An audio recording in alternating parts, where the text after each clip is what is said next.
السلام علیکم ناظرین، دوسری جنگ عظیم کے بعد دنیا 3 حصوں میں منقسم ہو چکی تھی۔ ان تینوں حصوں کو مختلف ناموں سے یاد کیا جاتا ہے۔ مثلا امریکہ کے سرمایہ دار بلاک میں مغربی یورپ کے امیر ممالک کی بہتات کی وجہ سے اسے فرسٹ ورلڈ، کیپٹلسٹ ورلڈ یا اردو میں سرمایہ دار بلاک کے نام سے یاد کیا جاتا ہے، جبکہ روس کے ساتھ شامل مشرقی یورپ کے نسبتاً کم امیر ممالک پر مشتمل اتحاد کو کمیونسٹ اور سوشلسٹ بلاک کے نام سے یاد کیا جاتا ہے۔ جبکہ کولڈ وار کے ان دو بلاکس کے علاوہ ایک تیسرا بلاک بھی تھا جسے نان الائیڈ موومنٹ یا غیر جانبدار ممالک کی تحریک کے نام سے جانا جاتا ہے۔ یہ وہ دور تھا جب سوویت یونین اور امریکہ ایک دوسرے کو پچھاڑنے کے لیے دنیا بھر میں پراکسی وارز لڑ رہے تھے۔ 70 کی دہائی میں امریکہ ویتنام بار میں گردن تک دھنسا ہوا تھا اور صبح و شام اس کے جوانوں کی لاشیں گر رہی تھیں۔ 1962 کی چین انڈیا جنگ میں سوویت یونین کی جانب سے انڈیا کی حمایت اور چین کے ساتھ سرحدی تنازعوں نے چین اور روس کو ایک دوسرے سے دور کر دیا۔ اسی ہنگام میں پاکستان اپنے مشرقی بازو میں انڈیا کی جانب سے مکتی باہنی کی شکل میں چلائی جانے والی پراکسی یا گوریلا وار سے خاصا تنگ تھا۔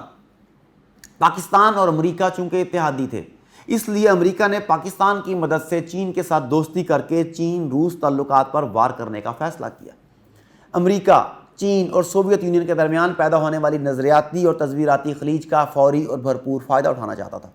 اس وقت امریکہ کے وزیر خارجہ شورا وفاق اسٹیٹسمین ڈاکٹر ہنری کسنجر تھے، جو رشیا کی ہٹ لسٹ پر تھے۔ لہٰذا سوویت یونین کی خفیہ ایجنسی KGB سے بچتے بچاتے 1971 میں پاکستان کی مدد سے انہوں نے چین کا ایک خفیہ لیکن تاریخ ساز دورہ کیا۔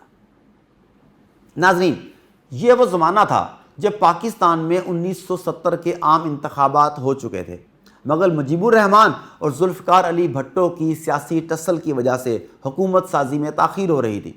دوسری جانب سوویت یونین انڈیا کے ساتھ امن، دوستی اور تعاون کے نام پر ایک معاہدے پر دستخط کر چکا تھا، جس میں تصویراتی یعنی دفاعی تعاون پر زور دیا گیا تھا، جبکہ دوسری جانب منافق انڈیا غیر جانبدار تحریک کا ممبر ہونے کا دعوے دار بھی تھا۔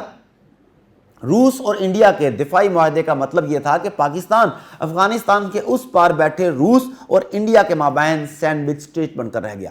مطلب ان حالات میں امریکہ کی چین کے ساتھ دوستی نہ صرف امریکہ بلکہ پاکستان کے لیے بھی زندگی کی علامت تھی۔ نکسن کے national security adviser Henry Kissinger نے 9 سے 11 جولائی 1971 کو چین کا خفیہ دورہ کیا۔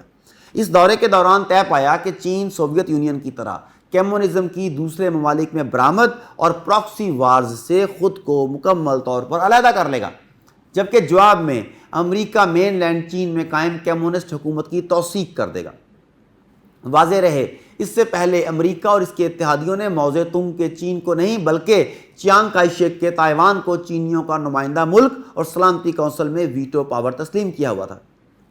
اسی طرح امریکہ نے چین کے ساتھ اصولی طور پر طے کیا کہ وہ ون چائنا پالیسی پر عمل کرے گا، جس کا مطلب بتدریج تائیوان کا چائنا میں انضمام تھا۔ انٹرنیشنل ریلیشنز میں امریکہ اور چین کے ان تعلقات کو امریکہ چائنا دیدانت کے نام سے جانا جاتا ہے۔ فرانسیسی اصطلاح دیدانت کا مطلب ہے پالیسی آف پیسفل کو ایگزسٹنس، یعنی پرامن بقائے باہمی۔ US امریکہ دیدانت کی وجہ سے امریکہ نہ صرف کمیونسٹ روس کو افغانستان میں شکست دینے میں کامیاب ہوا بلکہ اس شکست کے بعد ہی سوویت یونین کو توڑنے میں کامیاب رہا۔ مگر پھر یوں ہوا کہ جیسے گیدڑ کی موت ہوتی ہے تو وہ شہر کا رخ کرتا ہے، بے نہیں ویسے ہی امریکہ نے 9/11 کا ڈرامہ رچا کے افغانستان کا رخ کر لیا، جس نے جہاں امریکی معیشت کا جنازہ نکالا وہیں چین دنیا کی دوسری بڑی معیشت بن کر سامنے آ گیا۔ جس طرح امریکہ نے اپنے اتحادیوں کو ساتھ ملا کر پہلے کمیونسٹ روس کو محدود کر کے ختم کیا، بالکل اسی طرح اب وہ چین کو معاشی طور پر ختم کر کے اپنی اجارہ داری کو قائم رکھنا چاہتا ہے۔ ناظرین، اس مقصد کے حصول کے لیے امریکہ چومکھی لڑائی لڑ رہا ہے۔ ایک طرف وہ کویڈ کے نام سے انڈیا، آسٹریلیا اور جاپان کی پیٹھ تھپتھپا رہا ہے، مگر بات نہیں بن پا رہی۔ اس کی وجہ یہ ہے کہ ہزاروں سال غلام رہا انڈیا اس قابل نہیں کہ چائنا کے ساتھ ٹکرا سکے، بلکہ انڈیا کے کوئی قدم اٹھانے سے پہلے ہی چائنا نے انڈیا کو ڈوکلام، لداخ اور اروناچل پردیش میں تھپڑا کر رکھ دیا۔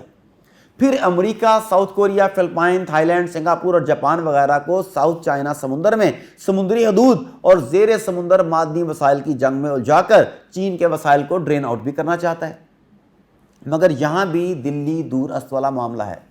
جس طرح 1970 کی دہائی میں امریکہ نے چین کو روس سے دور کر کے کمیونزم کے پھیلاؤ کو روک دیا تھا، بالکل اسی پیٹرن پر امریکہ روس کو چین کے خلاف استعمال کر کے اس کے دفاع اور معیشت کو ٹھکانے لگانا چاہتا ہے، مگر یہاں بھی ابھی تک اسے منہ کی کھانی پڑ رہی ہے۔ بوڑھے اور مرتے امریکہ کی چومکھی لڑائی کا چوتھا اور آخری میدان تائیوان ہے۔ امریکہ تائیوان کو اسرائیل نامی واچ ڈاگ کی طرح استعمال کرنا چاہتا ہے۔ جس طرح 1948 سے امریکہ کے کہنے پر اسرائیل فلسطینیوں اور عربوں کو کاٹتا چلا آ رہا ہے، اب آخری حربے کے طور پر وہ تائیوان کو چین سے بھڑوانا چاہتا ہے۔ ناظرین، امریکہ چین دوستی کے آرکیٹیکٹ ہنری کسنجر نے 19 اگست کو CNN سے بات کرتے ہوئے امریکہ کو وارننگ دی، امریکہ کو انتباہ کیا کہ وہ چین کے معاملے میں تحمل سے کام لے۔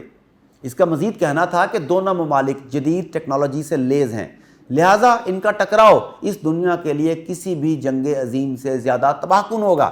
ان دونوں ممالک کی جنگ پوری دنیا کو تباہ کر سکتی ہے۔ کسنجر نے پچھلے ماہ جولائی میں امریکی ایوان زیریں کی اسپیکر نینسی پیلوسی کے دورہ تائیوان کو بھی ناپسند کرتے ہوئے تنقید کا نشانہ بنایا تھا۔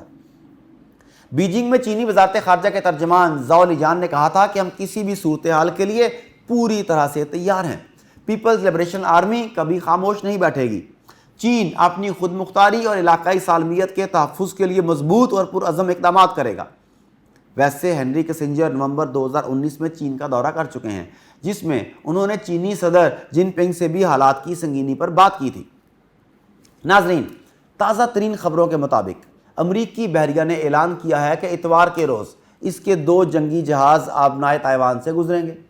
امریکہ کی جانب سے یہ اعلان امریکی ایوان نمائندگان کی اسپیکر نینسی پیلوسی کے تائیوان کے حالیہ دورے کے دوران چین اور امریکہ کے درمیان بڑھتے ہوئے تناؤ کے درمیان سامنے آیا۔ امریکہ کا کہنا ہے کہ اس کے 2 guided missile cruise US Antietam اور USS چانسلر وائل بین الاقوامی پانیوں کے ذریعے نیویگیشن کی آزادی کا مظاہرہ کر رہے ہیں، اور دوسری جانب اتوار کو ہی چین نے کہا کہ وہ دونوں جہازوں کی نگرانی کر رہا ہے، وہ مستعد ہے اور کسی بھی اشتعال انگیزی کا جواب دینے کے لیے مکمل طور پر تیار ہے۔ ناظرین، گفتگو کا حاصل یہ نکلتا ہے کہ امریکہ کسی بھی صورت اس صدی کو ایشیا کی صدی بنتا نہیں دیکھنا چاہتا۔ اس وقت چین، South Korea, Japan, Malaysia, Singapore, Australia اور انڈیا ان سب کو جنگ میں الجھا کر یہاں اکٹھی ہو جانے والی دولت کا رخ واپس امریکہ اور اپنے قابل اعتماد سفید فام صلیبی اتحادی یورپ کی جانب موڑنا چاہتا ہے۔ وقت کم ہے، مقابلہ سخت۔ ویسے صاف دکھائی دے رہا ہے کہ موجودہ دنیا اور سٹیٹس کو امریکہ کی مٹھی سے سرکتا جا رہا ہے، عروج کو زوال کا سامنا ہے۔ دوسری جنگ عظیم کے بعد پہلی مرتبہ عالم کفر آپس میں ٹکراتا دکھائی دے رہا ہے۔ اللہ کے گھر سے امید ہے کہ دوسری جنگ عظیم کے شر سے ڈی کولونائزیشن کا خیر نکلا، جس نے مسلم امہ کو آزادی بخشی، اور اب کی بار پھر سے امید ہے کہ عالم کفر کی لڑائی سے عالم اسلام کے لیے خیر نکلے گا۔ والسلام۔